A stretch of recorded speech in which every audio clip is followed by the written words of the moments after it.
5 વર્ષની બાળકી, આ એક પ્રયોગ તમે ક્યારેક કરી જોજો, બહુ મજા આવશે. 5 વર્ષના દીકરાને એક ઢીંગલી આપો અને 5 વર્ષની દીકરીને એક ઢીંગલી આપો. દીકરો બધા જ પુર્જા ખોલવાનો પ્રયત્ન કરશે કે આ ક્યાં ક્યાંથી છૂટી પડે છે, અને દીકરી 5 વર્ષની ઢીંગલીને માં થઈને એટલી સરસ રમાડશે. આ તો એનામાં જન્મજાત રુજુતા છે, આ એની જન્મજાત પ્રકૃતિ છે, આ બ્યુટી છે એની. સમોવડી થવાના ચક્કરમાં આ જે બ્યુટી છે ને એ ખોવાઈ રહી છે. જે સ્ત્રી પુરુષ સાથે સમોવડી થવાનો પ્રયત્ન કરે છે ને એને 2 પગથિયા નીચે ઉતરવું પડે છે, ઉપર નથી ચડવાનું. કારણ કે એ તો ઉપર જ છે, એણે જન્મ આપ્યો છે જે સ્પીશીસને, એ સ્પીશીસ સાથે સરખી કેવી રીતે થાય?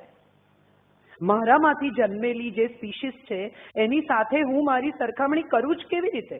આ તો મારો અંશ છે, હું સંપૂર્ણ છું. અને એની સાથે જે સ્ત્રી સમોવડી થવામાં ઈગો પ્રોબ્લેમ કરે, મને ઘણી બધી વાર એવો વિચાર આવે કે જે માણસને એમને મારી દવા યાદ નથી રહેતી. આવી એક બહેને મને ફરિયાદ કરેલી કે મેં આખી જિંદગી એમનું ધ્યાન રાખ્યું, હવે હું માંદી હોઉં છું તો એમને મારી દવા યાદ નથી રહેતી. મેં પૂછ્યું, મેં કીધું એમને એમની દવા યાદ રહેશે? તો કે ના. તો તમારી કેવી રીતે રહે? જેને પોતાની દવા યાદ નથી રહેતી એને તમારી દવા યાદ રહે એવો એની પાસે અપેક્ષા જ કેવી રીતે હોય? એ કંઈ બોલતા નથી. ઘણી બધી સ્ત્રીઓ એમ કે વાત જ નથી કરતા, પણ એ કોઈ પણ દિવસ વાત કરવાનો પ્રયત્ન કરે ત્યારે એવું તમે પત્ની તરીકે, સ્ત્રી તરીકે માર્ક કર્યું છે કે તમે ધીરજથી એમને સાંભળ્યા હોય? એને ઘણું કહેવાનું છે, પણ એ કહેવાની શરૂઆત કરે એ પહેલા જ આપણી પાસે દરેક વાતના જવાબ છે.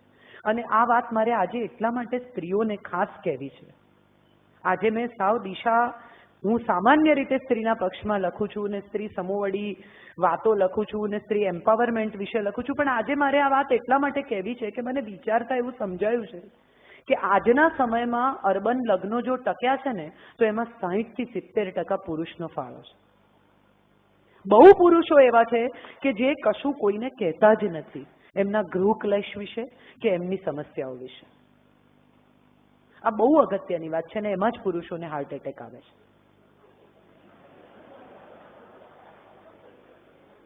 સ્ત્રી તો તરત આમ હજી તો ઝઘડો થયો ને બહાર નીકળ્યા ત્યાં તો બેનને, બેનપણીને, મમ્મીને બધાને ફોન થઈ રડી બડીને બધું અડધો કલાકમાં તો એકદમ સ્વચ્છ આકાશ થઈ જાય, વરસાદ પડી ચૂકે. પુરુષ કોઈને કહેતો નથી, એની પ્રકૃતિ જ નથી, એને પીડા વહેંચતા શીખવવામાં આવ્યું જ નથી. 3 વર્ષનો દીકરો રડતો હોય ને એને એની માં કે છોકરી છે તે રડે છે, એને ત્યારથી એવું શીખવવામાં આવ્યું છે કે રડવાનું નહીં, ફરિયાદ નહીં કરવાની. બોયઝ તો સ્ટ્રોંગ હોય, આપણે શીખવીએ છીએ આપણા દીકરાને સ્ટ્રોંગ બોય છે ને કે ગર્લ છે. એ સ્ટ્રોંગ બોય જેમ જેમ મોટો થતો જાય એમ વધુ ને વધુ સ્ટ્રોંગ મેન થતો જાય છે. એને આપણે ખુલવા દીધો જ નહીં, એને આપણે ખુલવા દેતા જ નથી.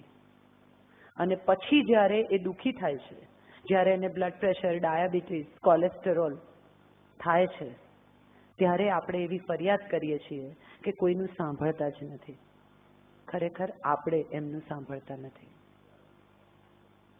શાંતિથી વાત કરવાના સંબંધ જે ઘરમાં હોય ને એ ઘરમાં ક્યારેય ઝઘડો ન થાય. એક નિયમ તરીકે પણ પતિ પત્નીએ 1 કલાક એકબીજા સાથે એકલા ગાળવો જોઈએ, ટીવી કે રેડિયો વગર. છીએ અમે 2 જણા બેડરૂમમાં જોડે જોઈએ છે રાત્રે, પણ 7:30 થી 11:30 કાર્યક્રમ દરમિયાન એક ત્રીજી વ્યક્તિ હાજર હોય છે, એ હોય છે એકતા કપૂર. સતત સ્પષ્ટતાની વાત કરીને તમને શું ગમે છે ને શું નથી ગમતું એની સ્પષ્ટતા કર્યા વગર કોઈ માણસને ખબર પડી જાય એવું માનવું એનાથી મોટી ભૂલ કે મૂર્ખામી બીજી કોઈ નથી. એ અંતર્યામી નથી. એને કહો એકવાર કે મને આ નથી ગમતું, અથવા આમ ન કરો, અથવા આજે ન જાવ તો ન ચાલે. એ પછી પણ જાય તો એ વિશે ચર્ચા થઈ શકે, પણ એ જાય ત્યાં સુધી કહેવું નહીં, જઈને આવે ત્યાં સુધી રાહ જોવી ને પછી બધાને ખબર છે. આપણે બધા એકબીજાને હર્ટ કરવાની તક શોધતા થઈ ગયા છીએ, કારણ કે આપણે બધા વિધિન હર્ટ છીએ. બધાને ક્યાંક ને ક્યાંક ઉજરડો છે, એટલે સામેનો માણસને ઉજરડો કેવી રીતે પાડી શકાય, જ્ઞાન તોડી નાખ્યા છે બધાએ તલવારના. પતિ પત્ની કેટલો ઘોંઘાટ, 2 જણા બહાર નીકળે તો રેડિયો વાગે, ફલાણા ભાઈને જોડે લેતા જવા છે. ત્રીજો માણસ હાજર ન હોય તો કમ્યુનિકેશન સંભવ નથી. ફેમિલી હોલિડેમાં પણ 18-20 જણા જોડે જાય. પુરુષો જુદા બેસે, સ્ત્રીઓ જુદી બેસે. આ કઈ હોલિડે છે અને આમાં કયો સમય એકબીજાને આપીએ છીએ આપણે? આ બધા પછી જો ખરેખર આપણને એમ લાગતું હોય કે લગ્ન ટકાવવા છે, લગ્ન સંસ્થા વિશે કશું સિરિયસલી વિચારવું છે, સુખ અને સમાધાન જોઈએ છે, સમસ્યા નથી જોઈતી, તો એક જ કામ કરવાનું છે અને એ છે આપણા લગ્નમાં વિશ્વાસ કેળવવાનો છે. આ લગ્ન મેં કર્યા છે, મારી મરજીથી કર્યા છે. આ સપ્તપદીના વચન મેં આપ્યા છે. સામેનો માણસ એનું કામ કરશે, નિભાવે તો બહુ સારું, ન નિભાવે તો એની ઈચ્છા, પણ હું તો નિભાવીશ. આવું જો કોઈ એક માણસ એકવાર નક્કી કરી લે ને, તો એ લગ્ન તૂટવા અસંભવ છે. એક છેલ્લી વાત બહુ સરસ, છેલ્લી વાત કહી દઉં. આ દુનિયાનો સૌથી પહેલો પ્રેમપત્ર રૂકમણી લખે છે કૃષ્ણને, સદેવ નામના બ્રાહ્મણ સાથે મોકલે છે. એમાં લખ્યું છે કે તમે મને નહીં લઈ જાઓ તો તમને બ્રહ્મ હત્યાનું પાપ લાગશે, સ્ત્રી હત્યાનું પાપ લાગશે. કૃષ્ણ જાય છે, એનું અપહરણ કરીને લાવે છે. સ્યમંતક મણિ માટે સત્યભામા સાથે લગ્ન થાય છે. આવા બીજા લગ્નો થાય છે. અને જ્યારે મહાભારતનું યુદ્ધ થાય છે ત્યારે અશ્વત્થામાનું બ્રહ્માસ્ત્ર ક્યાંક પડવું જોઈએ, કારણ કે એની પાસે બ્રહ્માસ્ત્ર પાછું વાળવાની તાકાત નથી. એટલે ઉત્તરાના ગર્ભ પર પડે છે. ઉત્તરાના ગર્ભ પર એ પડે છે અને પરીક્ષિત મૃત જન્મે છે. અને પરીક્ષિત જ્યારે મૃત જન્મે છે ત્યારે દ્રૌપદી જઈને રાજ્યસભામાં કૃષ્ણને ગમે તેમ કહે છે કે તે મને વચન આપેલું કે પાંડવોનો વંશ રહેશે, તે આમ કહેલું, તે આમ કહેલું, તે મને છેતરી. કૃષ્ણ કંઈ જ નથી બોલતા, ઊભા થાય છે. એની સાથે સૂતિકાગારમાં આવે છે, ડિલિવરી રૂમ જ્યાં પુરુષો ન જાય. ત્યાં જઈને અંજલિ ભરે છે અને 6 શ્લોક બોલે છે. મહાભારતનો આ મોસ્ટ ડ્રામેટિક પ્રસંગ છે.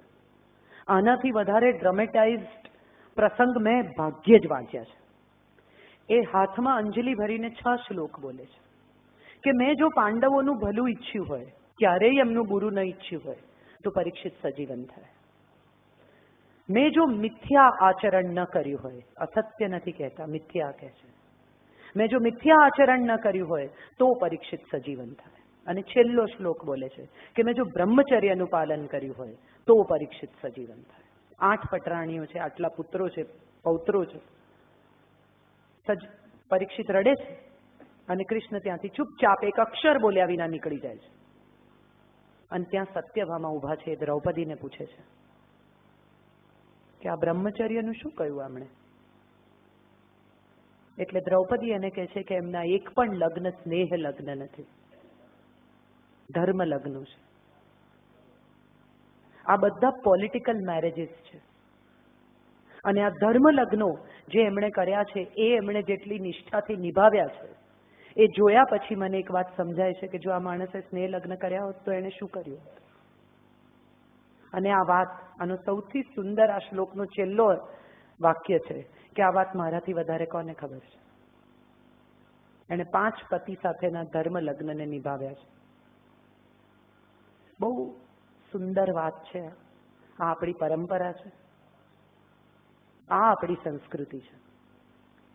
લગ્ન કર્યા ત્યાં સુધી તમને બધી જ છૂટ છે, પણ જો લગ્ન કરવાનો નિર્ણય કર્યો છે તો એને નિભાવ્યા સિવાય તમારી પાસે બીજો ઓલ્ટરનેટિવ નથી.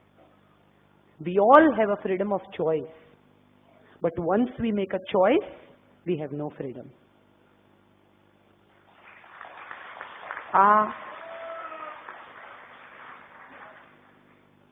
Sorry?